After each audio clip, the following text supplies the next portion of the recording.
Thank you, Chairman. A very good morning to you, our valued shareholders. It's my pleasure to welcome you to this AGM and my honor to share our achievements and performance for the first time as your Group CEO.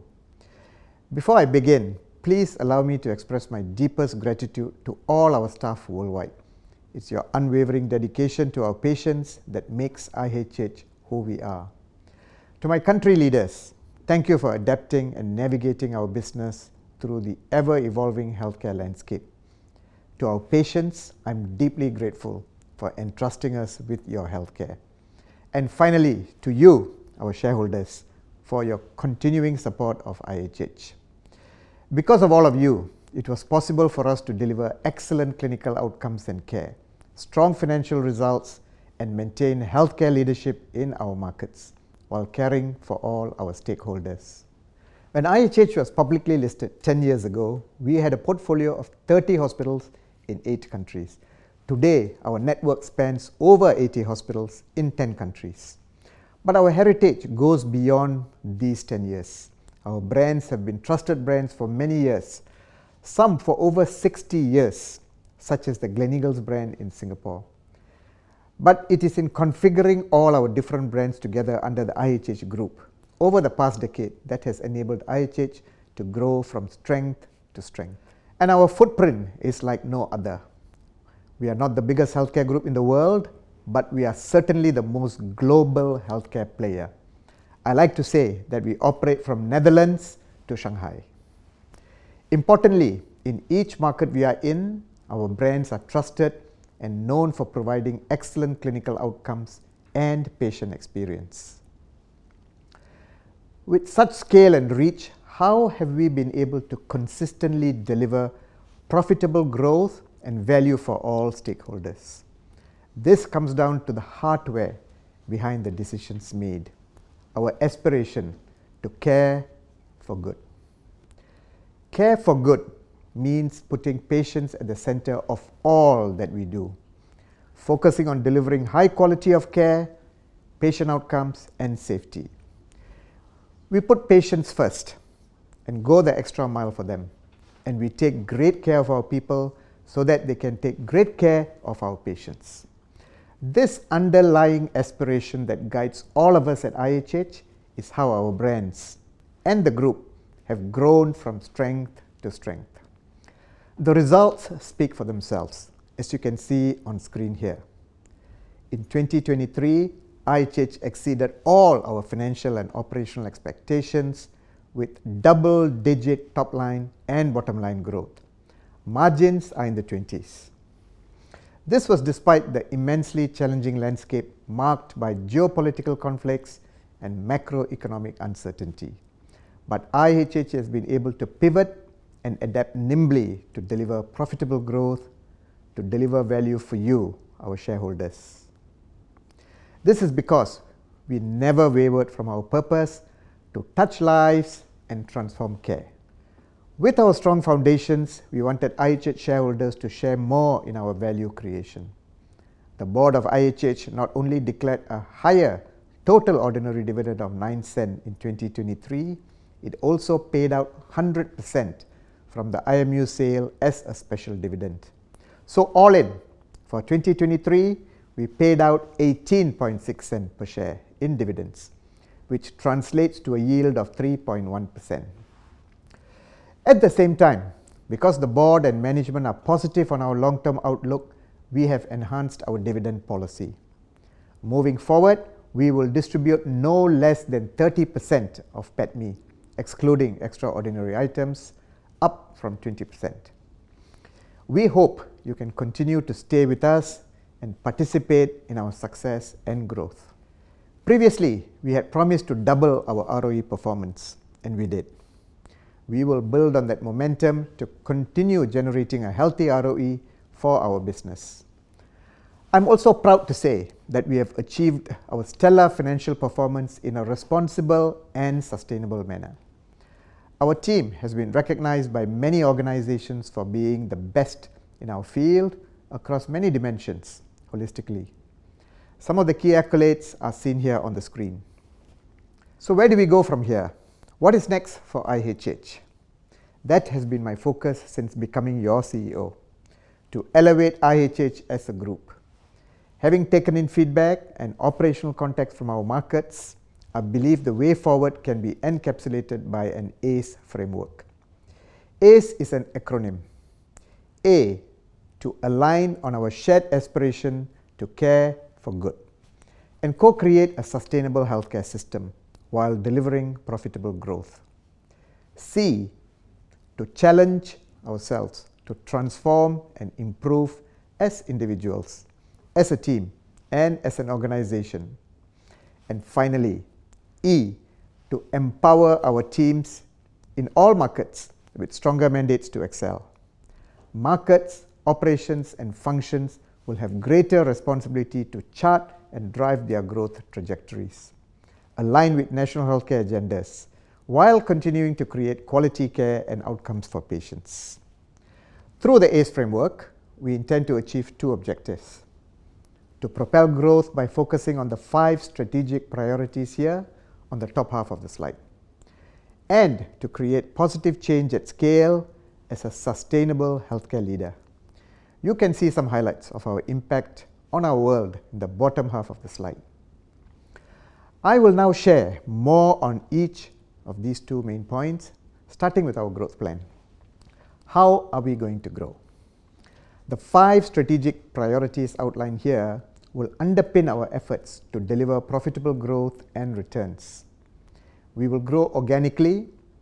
Many of our hospitals are operating at high occupancy now, average 70% across the group. Some hospitals are even higher. We will expand our bed capacity by 1/3, or 4,000 beds in the next 5 years. Over here, we have laid out our organic growth plans so that you can have a sense of the scale of it. Fundamentally, the expansion plan is driven by very strong underlying demand. These will mainly be brownfield expansions, which means adding beds within existing facilities or constructing a new building on the same or adjacent grounds. In Malaysia alone, we will add nearly 1,600 beds in the next 5 years, a nearly 50% increase. Let me assure you that the capex for all the organic expansion is within budget, and we will manage this growth prudently. We will also drive patient volume, along with the upgrading of our facilities for better patient experience, investing in medical equipment to provide better treatments and outcomes for our patients. In 2 markets, specifically Singapore and Hong Kong, whereby we cannot expand bed capacity, we will expand across the healthcare continuum. We are expanding beyond the hospital and into the ambulatory care and primary care space. For example, in Singapore, we have our Parkway Shenton group and now moving into the intermediate ambulatory facilities. Opening more ambulatory care centers, or ACCs in short, means that we can move some patients with lower acuity needs from our hospitals to these centers. And this is a win-win situation for our patients. First, patients who move to the ACCs will see lower costs compared to hospitals. At the same time, we can cater for and treat more patients who need more acute interventions at our hospitals, and it also cuts waiting times for them. We are developing new growth engines. We have identified our laboratories business as one area to grow. In our 4 core markets, our labs are either the best or one of the best lab brands. We have consolidated Singapore and Malaysia, and in due course, India and Turkey, to form a large lab platform to take advantage of the synergies in the labs business, especially in the high-end reference lab business such as precision medicine and genetic testing. We are also always on the lookout for earnings accretive acquisitions aligned with our cluster strategy. One example is the Timberland Medical Center acquisition we recently concluded that will expand our footprint in East Malaysia. And lastly, we look to turn around underperforming assets by exploring ways to help improve performance and operations. Let me now go into a bit more detail on the plans for our business segments. Starting in Malaysia, our strategic priorities for the near term are to grow organically and explore inorganic opportunities. We have already seen very strong growth here from local and foreign patients, and will focus on adding more capacity, such as working with Pelaburan Hartana to develop a new medical block next to Gleneagles Hospital, KL, capturing M&A opportunities such as with the Timberland Medical Center earlier this year. There's space for us to build a new 200-bed hospital as well. We also see opportunities for Malaysia to attract more foreign patients. In Singapore, our strategic priorities are to grow organically and expand across the healthcare continuum. We will focus on our out-of-hospital strategy, where we expand our ambulatory and primary care network in alignment with the country's healthier SG agenda. In May last year, we opened our first ambulatory care centre, Parkway Medicenter, in Woodleigh, and we have plans to have more such ACCs. We will also add another 15 primary care clinics in the next few years. We are also moving lower acuity treatments out of the hospital to adjacent buildings, such as our hematology and stem cell transplant center. In doing so, we free up the beds for higher acuity treatments. We are also investing in advanced equipment which yield better clinical outcomes and faster recovery times, resulting in shorter stays. Collectively, these efforts make our hospital beds work harder for us and drives up revenue intensity. Going forward, we will continue to look at better serving the preventive care and wellness needs of the population.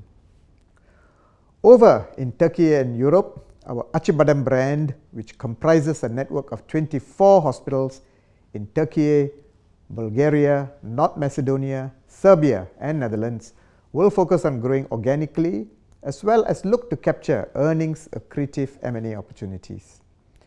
In terms of Acıbadem's performance, we are pleased to mention that on a Malaysian ringgit basis, revenue has been consistently growing for the past 5 years despite the high inflationary pressures.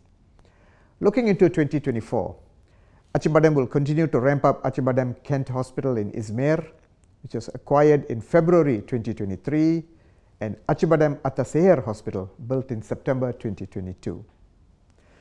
Acıbadem is also focusing on expanding into Europe, such as in Netherlands, and growing its foreign patient volumes further that can drive revenue intensity.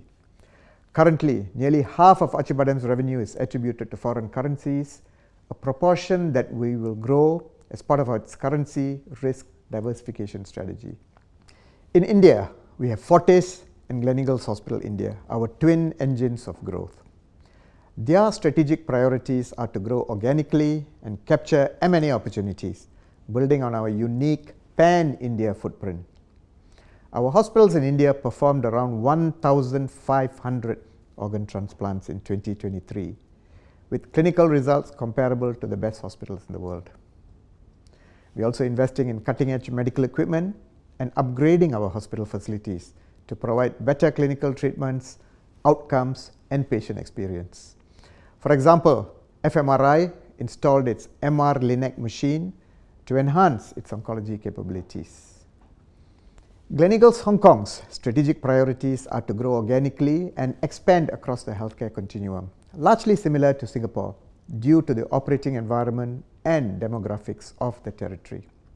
Since opening in 2017, Gleneagles Hong Kong has grown from a single hospital into a healthcare services network by also offering ambulatory care, bringing high quality and integrated services to patients in Hong Kong and beyond.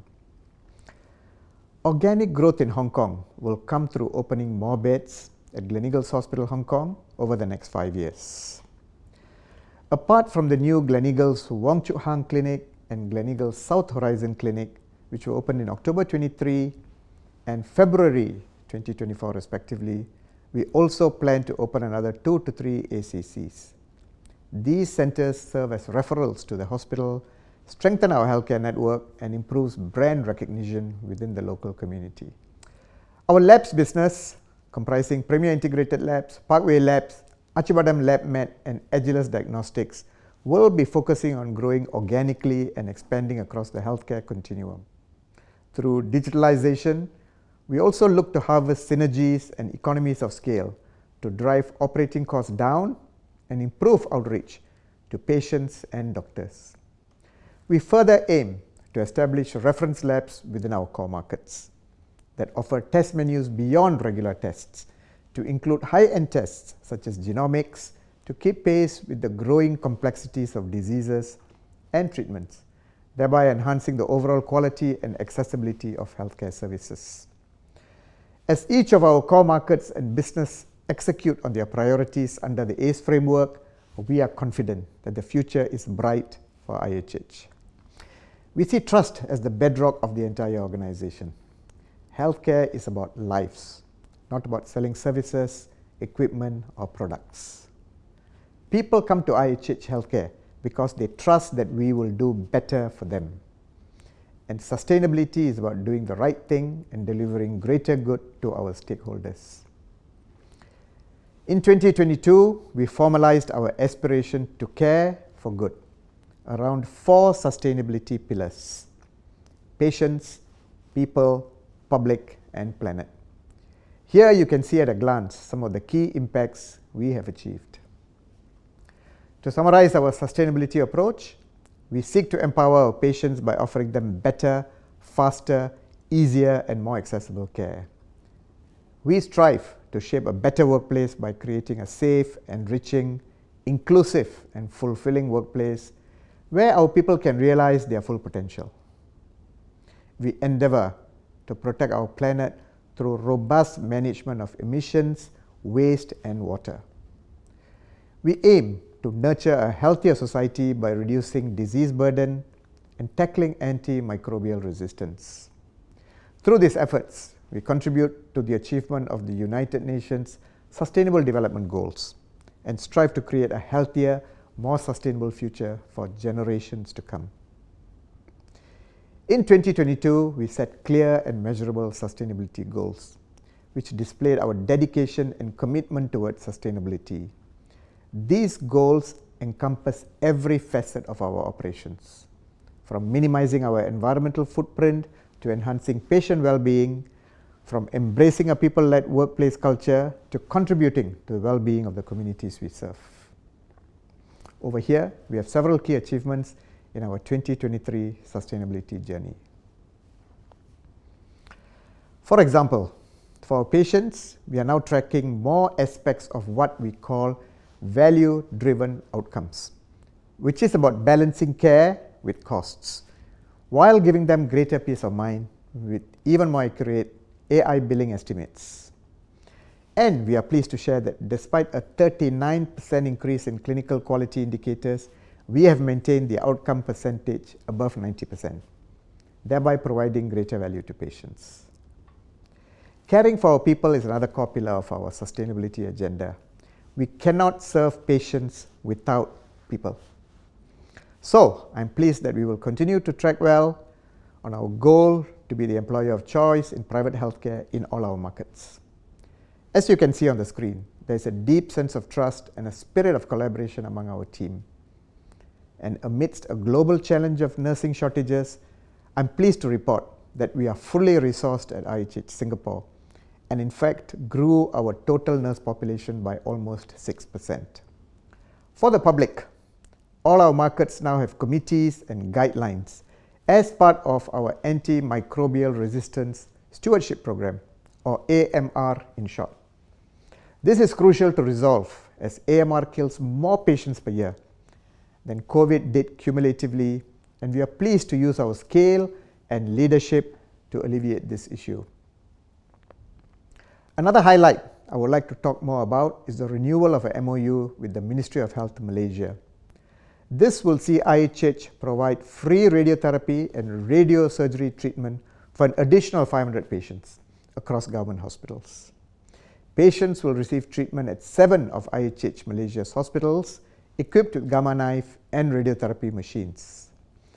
Under the previous MOU, IHH Malaysia has completed treatment for 500 cancer patients since 2022. This is another example of how we leverage our clinical leadership to touch more lives in our communities. The other initiative is our effort to reduce plastic use at our hospitals.